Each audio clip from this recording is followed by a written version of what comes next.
nag-a-attract po sila. Yan. Tapos meron ditong umaapelang Koreano o Hapon ata to. Masyadong umaapela. Sumasabay sa mga story.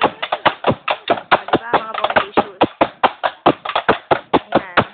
Dito tayo sa kabila. Yun lang.